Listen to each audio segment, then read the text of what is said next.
Olá, boa noite. Vendas subindo, mercado crescendo. Emplacamentos de ônibus do Brasil fecham setembro com 12% de alta. Vai ter BBF em São Paulo neste ano? Subprefeitura da capital diz que evento está autorizado. No interior, Grupo Belarmino adesiva ônibus urbanos em prol do Outubro Rosa e Novembro Azul. No Rio, lei determina medidas para o incentivo ao uso de veículos elétricos e híbridos no estado. A Autoviação 1001 é alvo de processo do PROCON em Rio das Ostras. No Paraná, acidente entre carro e ônibus deixa um morto em Andirá. PRF apreende ônibus com mercadorias no Rio Grande do Sul. Feriadão de 12 de outubro. Cresce a demanda por turismo e em linhas rumo à Aparecida do Norte. Internacional. Cidade do Porto, em Portugal, abre licitação de 20 milhões de euros para a compra de 48 ônibus elétricos. Copa 2022. Qatar garante transporte gratuito durante o evento de futebol mais famoso do mundo. Aqui no Brasil, vagas de emprego. Transbras está com vagas de emprego abertas para motoristas rodoviários em Pernambuco. Justiça é questionada pela administradora judicial da Itapemirim pelo aluguel de guichês da empresa na rodoviária do Tietê, em São Paulo, para Águia Branca e Real Expresso. E ainda, será que a Suzan Tour vai pintar os ônibus da Itapemirim? Com transmissão para todo o Brasil, o Ônibus TV começa agora.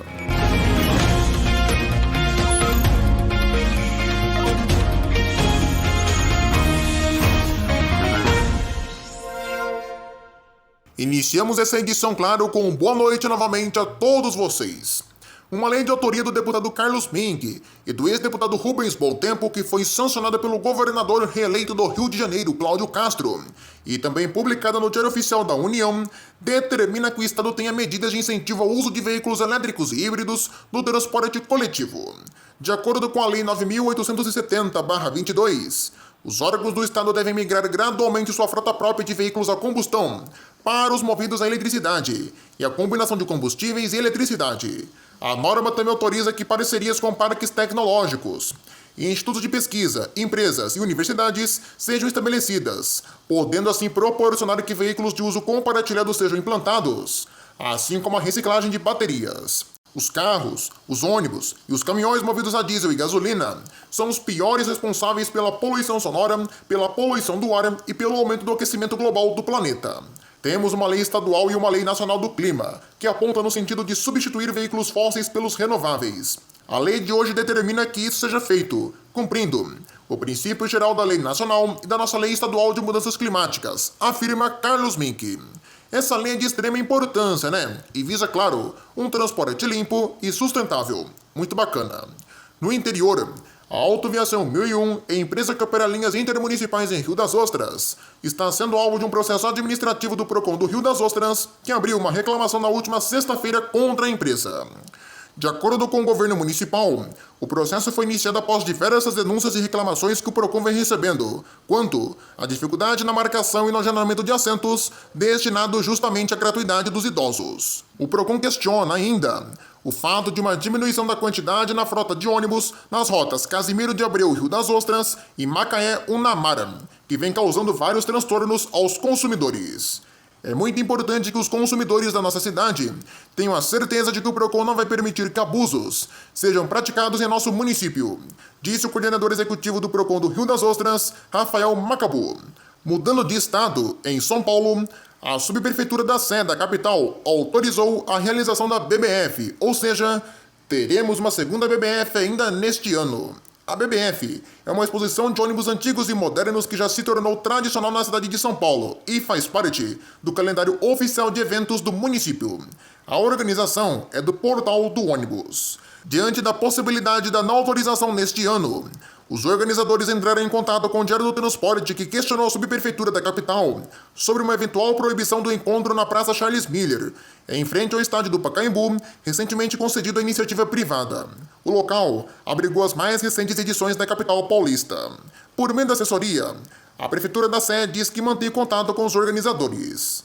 Entretanto, a Prefeitura de São Paulo, por meio da Subprefeitura da Sé, informa que o evento Bus Brasil Fest foi autorizado e a Subprefeitura está em contato com os organizadores. No calendário oficial da cidade, a BBF está marcada para ocorrer no último domingo do mês de novembro de cada ano, o que não impede, entretanto, que sejam realizados ajustes nas datas conforme a realização de outros eventos ou por questões de logística. Para este ano de 2022, Ainda não há uma data final definida, o que deve ocorrer com o avanço das conversas entre a Prefeitura da Sé, responsável pela região do Pacaembu, e a organização do evento. A BBF tem mais de 20 anos de existência, com a primeira realização tendo ocorrido em 2001. No interior do estado, os ônibus da marca móvel do grupo Bellarmino ganharam adesivos temáticos em azul e rosa. Os veículos atendem o transporte urbano nas cidades de Paulínia, Vinhedo, Itu, Louveira, Nova Odessa, Montemor e Sumaré, no interior de São Paulo. A adesivação ocorre nos 2 meses reservados para os cuidados com a saúde da mulher, Outubro Rosa, e do homem, Novembro Azul. Já em operação, o objetivo da empresa é lembrar e despertar a população para a necessidade de prevenção ao câncer de mama, colo de útero e de próstata. Para o diretor de comunicação do Grupo Bellarmino, Paulo Bardal, a adesivação dos ônibus chama a atenção e contribui para alertar e incentivar as pessoas a tomarem medidas preventivas. Ele conta que os sites de todas as operadoras ficarão coloridos de rosa durante todo o mês de outubro. As concessionárias divulgarão as campanhas internamente para impactar todos os seus colaboradores sobre a importância dos cuidados com a saúde. Serão realizadas também palestras, atividades interativas e distribuição de informativos nas garagens, que ainda receberão decoração temática nos 2 meses. Ainda hoje, aqui no Ônibus TV, a Susan Tour vai pintar os ônibus da Itapemirim e, a seguir, veja as notícias internacionais e da Copa. Voltamos já!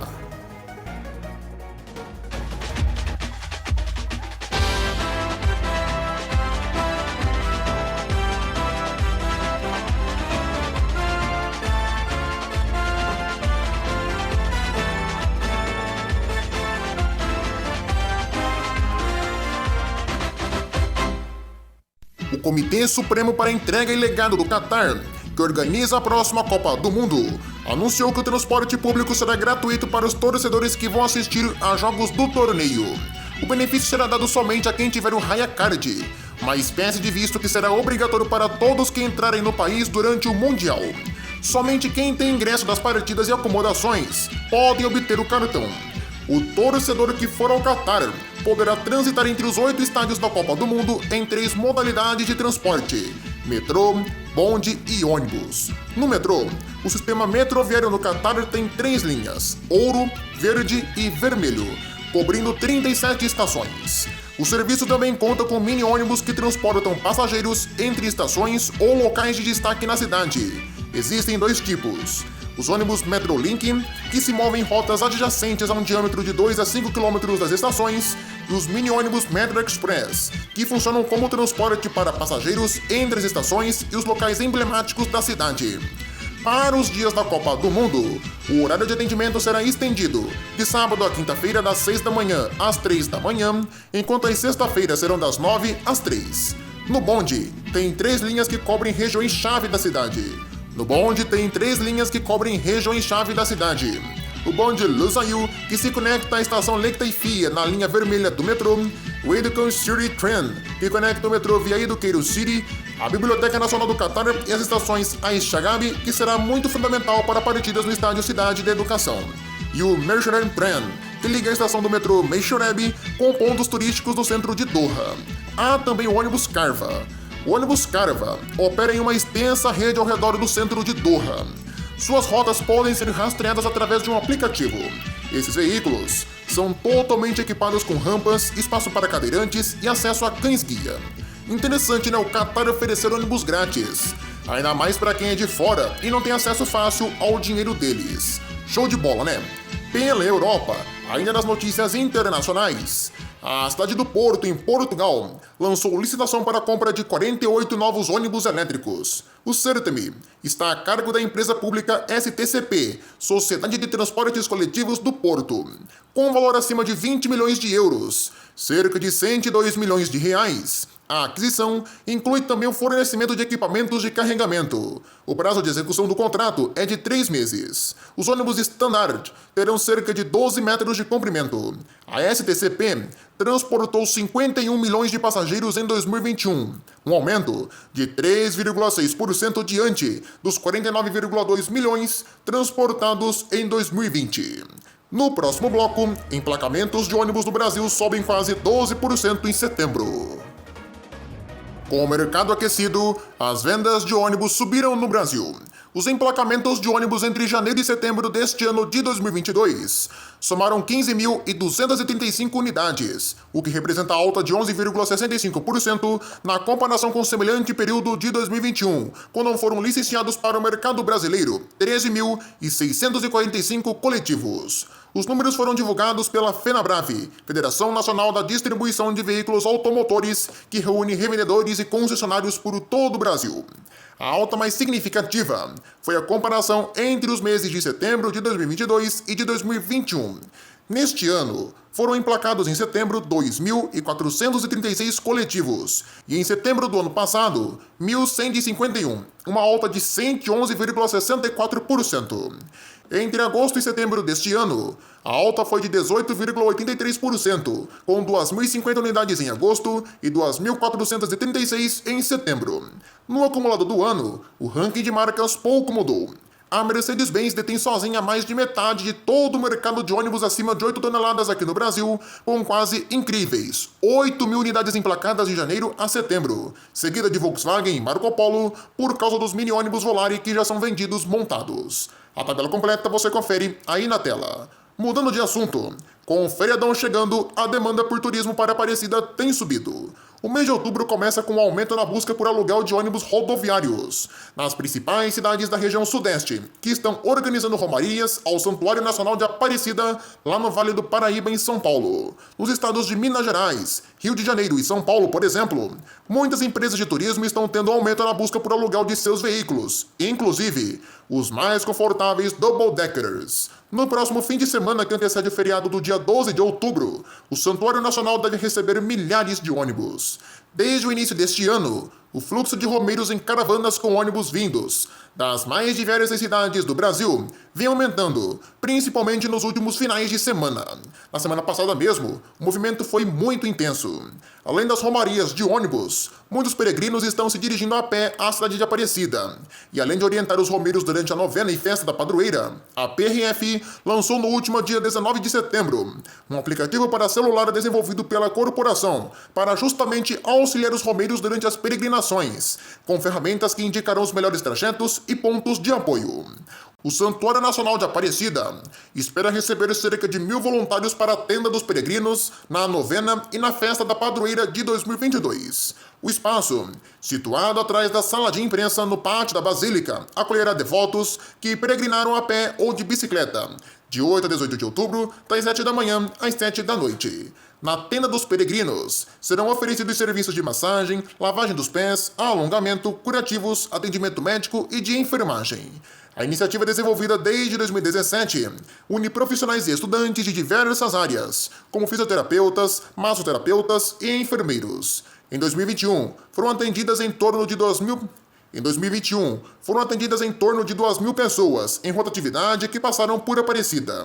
Aparecida, por sinal, tem sido um destino muito procurado principalmente desde o fim de julho. As viagens devem aumentar consideravelmente ainda mais nessa semana, justamente a semana do feriado. Não só o turismo, as empresas de ônibus tradicionais estão com alta demanda nesse trecho.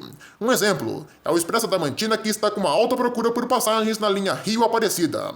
Outras empresas, como a Aviação Sampaio, Expresso Itamaraty, Aviação Catarinense e Expresso Nordeste, também estão com alta na demanda nesse trecho e oferecem competitividade no setor entre passagens e conforto. No próximo bloco, as notícias da aviação Itapemirim. A seguir, as notícias em manchete e as vagas de emprego.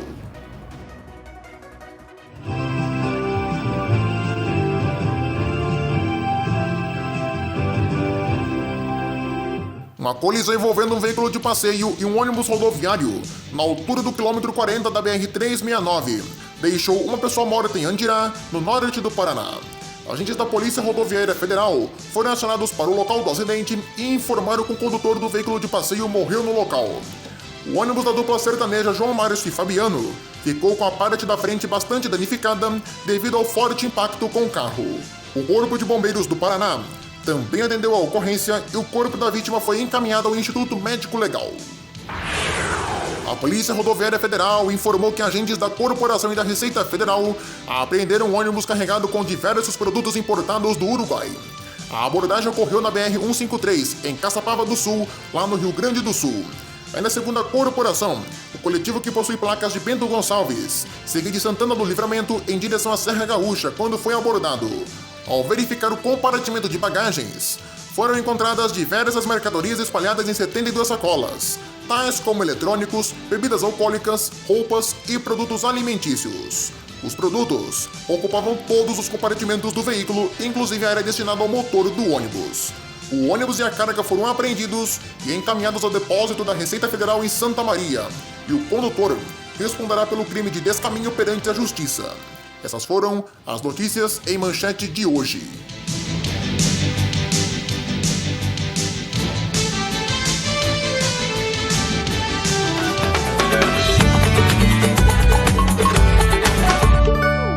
Vamos falar de coisa boa, de coisa bacana. Hora das vagas de emprego. Hoje, temos oportunidades para motoristas rodoviários em Pernambuco. A Transbras, empresa com sede em São José do Egito, está realizando um processo seletivo para a contratação de profissionais. A empresa pede como requisitos CNHD ou M, curso de transporte coletivo comprovado em carteira e ter experiência com veículos pesados. A vaga é apenas para São José do Egito. Interessados devem correr e enviar o currículo até amanhã, dia 6, pelo e-mail rh@transbras.com.br ou deixar em uma das agências da empresa. Boa sorte aos candidatos. A frota ainda operante da Itapemirim já está na garagem da Suzantur em Santo André, no ABC Paulista. A empresa, porém, não perdeu tempo e já está fazendo todo o balanceamento da frota, como revisão na manutenção, limpeza e um recap geral de cada carro. Está sendo feita também a pintura dos ônibus ou não. Vou explicar para vocês. Não se sabe se os veículos vão receber a pintura da Suzantur, seja lá o padrão urbano ou algum padrão próprio da empresa, ou se vão usar o tom de amarelo da Itapemirim, apenas mudando o nome de Itapemirim para Suzantur, que deve ser o mais provável, já que pintar um ônibus de outra cor totalmente diferente exige mexer na documentação do veículo e isso é um serviço chato, longo e demorado, e só iria atrasar ainda mais a volta das operações, que depende muito ainda também da NTT.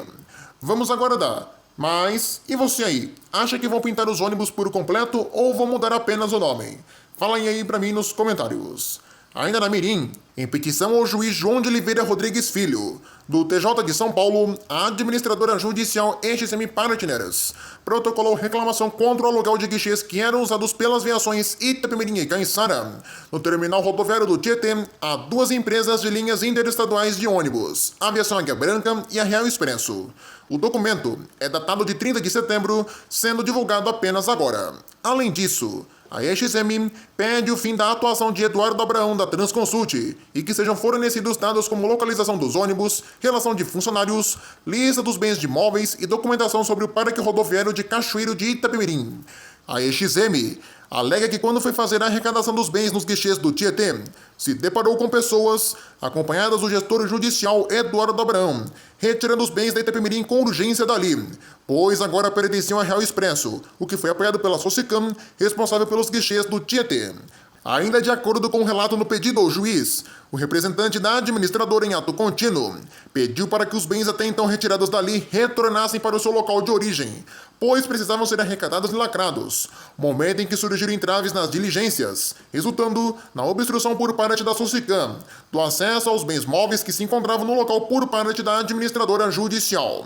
Entre esses bens estão o cofre do Grupo Itapemirim, computadores, mesas e móveis em geral, além também de equipamentos de informática. A XM Partners ainda alegou que a administradora judicial teve seu trabalho impedido. Isso porque os representantes da Socicam, em conjunto com a Real Expresso, fecharam o local e impediram qualquer movimentação por parte desta auxiliar, o que não se pode permitir em nítida burla ao cumprimento de ordem judicial, já que é exarada nesse feito a título de lacração e arrecadação de bens. Os representantes da Real Express e da Socicam alegaram por sua vez que estavam respaldados contratualmente e que a administradora judicial não poderia proceder naquele formato, tomando posse do local e proceder com a lacração, uma vez que não seria mais do Grupo Itapemirim. A reclamação se refere a 2 contratos de locação de guichês. Bilheteria 352, que era de uso da Caiçara. Pelo contrato, a aviação Águia Branca se tornaria dona do espaço, pagando quase R$190 mil à vista, referentes a aluguéis atrasados da Caiçara, além da continuação pelo seu uso. Já as bilheterias 446, 447, 448, 449, 451, 452 e 453, que eram de uso da Itapemirim Caiçara pelo contrato, a Real Expresso assumiria estes espaços, deixando de usar de forma espontânea alguns locais. A empresa depositaria para a Caiçara R$200 mil e pagaria até 587,6 mil para a Socicam, por aluguéis que tinham sido atrasados pela Itapemirim Caiçara. Segundo a EXM, os contratos foram firmados após a entrada do novo gestor judicial e não tiveram autorização judicial, prejudicando agora a decisão sobre a falência, que é o início do arrendamento para a Suzantur. O documento pede que os representantes da Socicam, Águia Branca e Real Expresso expliquem no processo esses contratos pelos guichês. A EXM ainda relata a suposta falta de cooperação por parte da Transconsult no fornecimento de informações necessárias para a conclusão do processo de falência e para o cumprimento de atos pela administradora judicial. Com base nesta alegação, a EXM pede que o juiz determine para a Transconsult relação dos veículos, onde estão e como estão, relação dos bens móveis e relatar onde estão, incluindo as instalações do grupo, falar também do Parque de Cachoeira e do Itapemirim e, se possível, fornecer informações de matrículas da totalidade do local, tudo isso podendo ser arrendado para leilão e venda dos bens do grupo. Também está em jogo os funcionários. Há um pedido para o fornecimento da relação de funcionários ativos, bem como a indicação do contrato da pessoa responsável pelo RH do grupo, para que haja procedência com as rescisões e demais formalidades. Além disso, é preciso fornecimento da relação individualizada de todos os débitos em aberto com cada funcionário do grupo, como férias, rescisões, saldo de salário e etc. Por fim, é pedido também uma relação contábil de funcionários e da documentação financeira da empresa. Enfim, isso é um panorama de tudo que vem acontecendo no grupo Itapemirim. Estranho, né? Terem arrecadado tudo para a Real Expresso e para a Águia Branca sem ter informado previamente a administradora judicial. Vamos ficar de olho e aguardar o processo total da falência e de como ficarão os carros da Itapemirim. E antes da gente encerrar, as últimas notícias. Foi assinada a ordem de serviço do BRT Várzea Grande Cuiabá. O governador do Mato Grosso, Mauro Mendes, assinou a ordem de serviço do sistema e diz que em 2 anos e meio a operação se inicia, com investimentos de quase R$500 milhões e até ônibus elétricos. O BRT vem substituir o VLT Cuiabá, parado desde a época da Copa de 2014 e alvo de investigação da Polícia Rodoviária Federal. Já em São Paulo, um grupo de criminosos ateou fogo em um ônibus da SP Trans na tarde de ontem, terça-feira. Um veículo da Sambaíba foi cercado e todos desembarcaram. Ninguém se feriu. Além do fogo, pedras também foram atiradas no ônibus. O veículo ficou parcialmente destruído. Não se sabe o motivo para tal ato. O fogo prejudicou a operação desta e de várias outras linhas da região. Ponto final na edição de hoje do Ônibus TV. Assim nós encerramos essa edição, convidando você a voltar no próximo programa, sexta, às 7 da noite, com mais notícias do mundo rodoviário para você. Obrigado pela sua atenção, companhia e audiência. Boa noite a todos e até a próxima!